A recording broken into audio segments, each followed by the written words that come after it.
I'm Earl Nightingale, and I want to tell you a little story which could make a wonderful difference in your life. Now, if you already know about everything I'm going to say, you're a remarkable person, and according to the latest statistics, you belong to the top 5% of all the working people in the world. You're to be congratulated. If you don't know about the things I'm going to say, well, you've been holding yourself back, not only on the job, but you're also missing a big percentage of the greatest joy in life.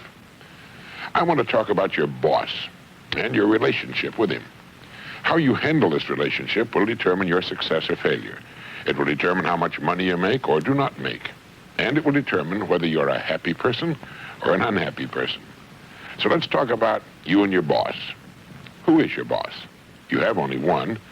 And every working person, from the president of the largest corporation to the shoeshine boy, has the same boss. He is simply the customer. There never has been, there is not now, and there never will be any boss but the customer. He's the one boss you must please. Everything you own, he's paid for. He buys your home, your cars, your clothes. He pays for your vacations and puts your kids through school. He pays your doctor bills and writes every paycheck you will ever receive. He'll give you every promotion you will ever obtain during your lifetime. And he will discharge you if you displease him. Now, sometimes, particularly in these days of, seemingly complex economics and big business, we lose sight of just what business is. It all started back during the most primitive times. A man, in order to fend for himself and his family, had to provide his own food and his own shelter. He had to do his own fighting and fashion his own rough clothes and crude weapons for hunting and materials for fishing. Later, he had to manufacture his own farming implements. In short, each man had to personally take care of every department of life. Now, naturally, it came about that men and women with certain talents appeared. One was particularly adept at fashioning spears, another at fishing, another at hunting, another at making garments, and so on. And it was only natural that soon these individuals found that they could best spend most of their time in the pursuit of that which they were most talented at and trade their production for the production of others. As a result, the man who made spears found that others would give him a share of their food, clothing, and so on if he'd provide them with spears. Thus, trade and commerce began. Now, it's far more complex today, but still based on the same principle. A person's money is the result of his production, and he trades it for things he needs and wants. And it's here that logical discrimination comes into the picture. Now, since his money is the result of his work, it's left to his discretion where he spends it.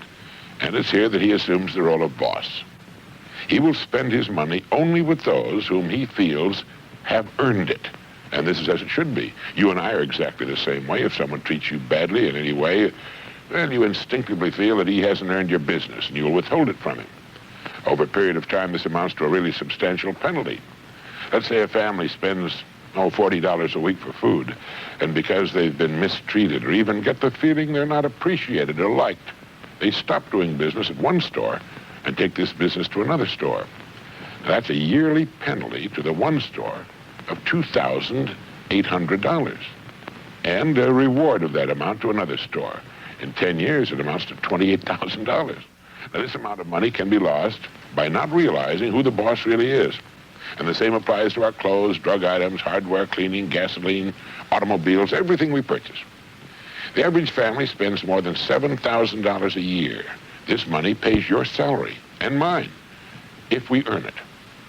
And our prosperity as individuals hinges directly on our attitude toward what we do for a living.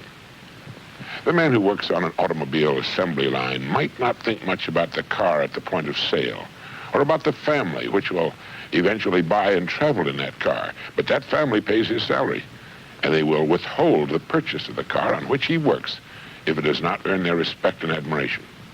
If you doubt this, even for a moment, think of the cars which once were popular and which can no longer be seen on the road.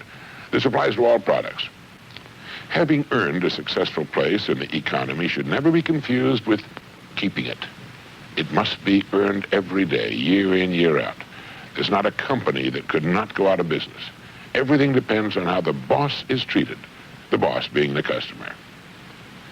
And yet the customer is eminently fair, just as you are. He can be won back, and if he's treated with the importance he deserves, he can, in a few years, bring a lot of other people into your place of business. Now, let me tell you something you may not have thought about. If you got in your car and started driving across the country, you'd pass many thousands of businesses, from small restaurants, drugstores, grocery stores, and gas stations to great sprawling corporate complexes covering hundreds of acres and employing thousands of people. By simply looking at each one, you can tell how they're treating the boss. Did you know that your rewards are in exact proportion to your service? Well, that's right. We're paid exactly what we earn, but no more. And you can tell by looking at any business exactly what it has earned by seeing what it has. And it's the same with people. We get back exactly what we earn, but not a penny more. And this, again, is just the way it should be. A person might be underpaid for a while, but the scales of life balance eventually. And he will, in the end, receive just what he's earned. There are, of course, two ways in which we're paid for what we do. One is tangible in the form of money, and the other is intangible, but just as important. To many, it's more important. This latter form of payment comes in the form of inner satisfaction and in the form of joy as a result of accomplishment.